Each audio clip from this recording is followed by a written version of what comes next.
Toxic masculinity. Biden bombs Syria. Biden bombs Syria. Simple title. The Simple Biden. headline. The Biden. The Biden bombs Syria. Yeah, this is pretty interesting, and the reason it's interesting is because I really don't think this is what Democrats were hoping for when they voted for Biden. No, I think they are, because that's how you make money. Oh, well, certainly you have They were the waiting military 4 industrial years complex. Yeah.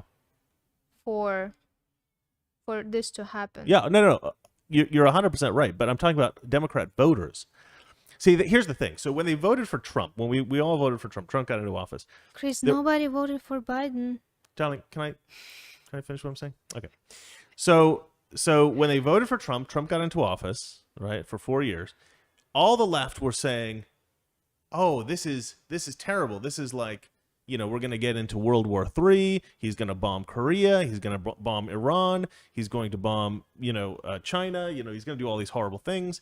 And I don't know if they ever claimed that he would bomb China, but I might have gotten over my skis there a little bit. But they were saying he was going to bomb everything, and he didn't bomb anything. In fact, if anything, Trump brought troops home, right? More than he put them out there. I mean, he destroyed ISIS. You could probably give him credit for that a little bit. But Donald Trump didn't start the wars that they said he was going to start. But you know who did? Biden. Biden's starting to start wars. Biden's starting to get into that military-industrial complex thing again. Because I think Biden is basically controlled by a lot of people who have specific interests to make money and that kind of stuff, and Trump never was. So I think that the Syria thing, more than anything, now I know everybody's covered it, but I think the one thing people are missing is that this is really what the Democrats were voting for. If you're a Democrat and you voted for Biden, you were voting for the establishment. You were voting to go back to the way things were before Trump sort of cleaned things up. Trump was an outsider. He wasn't manipulated by these special interests. Biden is. And so Biden's going to get pressured into wars and stuff like that. No comment? She's staring into space. Let's have a look at Valeria right now. Staring, not knowing what to say. Now, this has a lot of implications with regard to Russia. Okay. Because, the Russians have an interest in Syria. And because of the gas?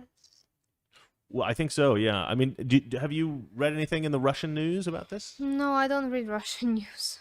Lie. You read Russian. You watch Russian news. I watch Russian YouTubers about American news. Look how aggressive. Look how good she's. This is why I'm afraid of her a little bit. You get it right, or I kill you, Chris. All right. Okay, so let's just read some of this here. This is from Zero Hedge, one of my favorite sources of news.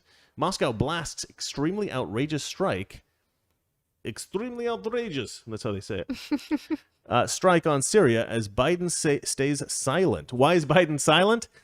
Well, there's a lot of jokes going around that he hasn't yet heard about it.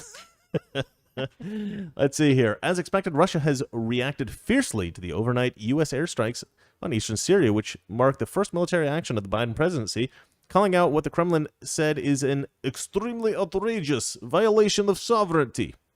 We strongly condemn such actions and call for Syria's sovereignty and territorial integrity to be unconditionally respected. Russian Foreign Ministry spokeswoman Maria Zakharova said at a press briefing. You know what's interesting about this?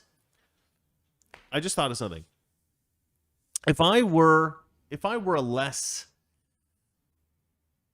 more cynical man, let's say that, if I were less optimistic, I might suspect that perhaps the going into a sort of war with Russia on Syrian soil might be so mutually beneficial to both Russia and American business interests. Because if Russia has to escalate to fight America in Syria, and if America has to escalate to fight Russia in Syria, and we get into a big old war out there, then there are some major corporations creating tanks, airliners, military weapons that would benefit both in Russia and in the United States. So if I was a more cynical man, I might say, well, this might be a coordinated effort between the former Soviet Union and the former United States of America in order to, create a tension, create a situation in which they have to fight so they can make more money.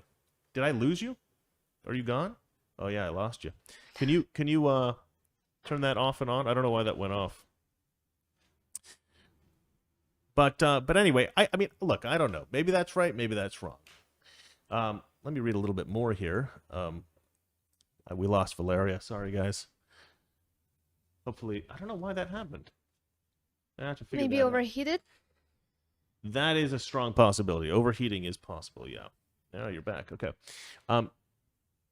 Other Russian officials, including a prominent senator for foreign affairs, Sergei Tsikov, blasted the American aggression as an extremely outrageous move, saying further, now if someone struck a blow on U.S. territory, what would that look like? But I mean, Syria is not a Russian territory.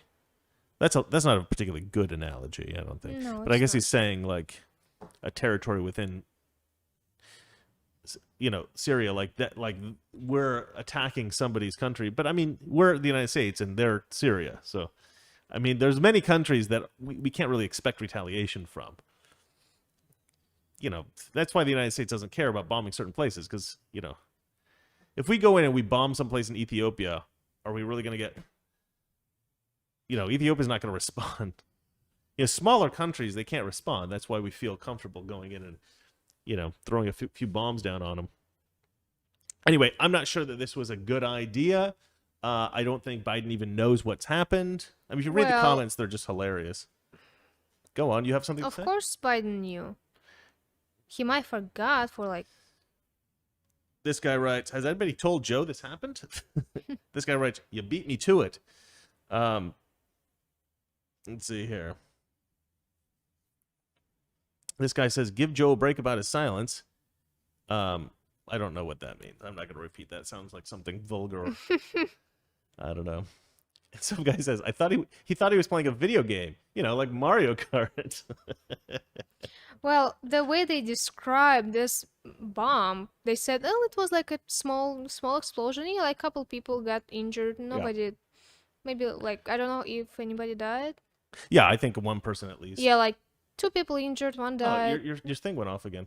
Oh, okay, no. well we'll have to fix that, ladies and gentlemen. I guess you lose out on hanging out with Valeria for the rest of the night.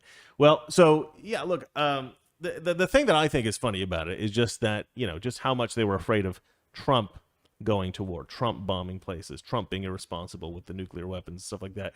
And then immediately Biden gets into office, he starts throwing bombs around all over the place. Well, I guess not all over the place, but just one, just tiny one little one, incident. a little bomb. But I'm just thinking, like, is this really what you guys wanted? Is this what you voted for? I mean, Democrats are so gullible. Democrat voters, I don't know if this is true, but I hope that Democrat voters are going to see that what they voted into office is nothing like what they thought they were voting for, and people will just start waking up and getting red-pilled, All right, shall we move on to the next story? Okay.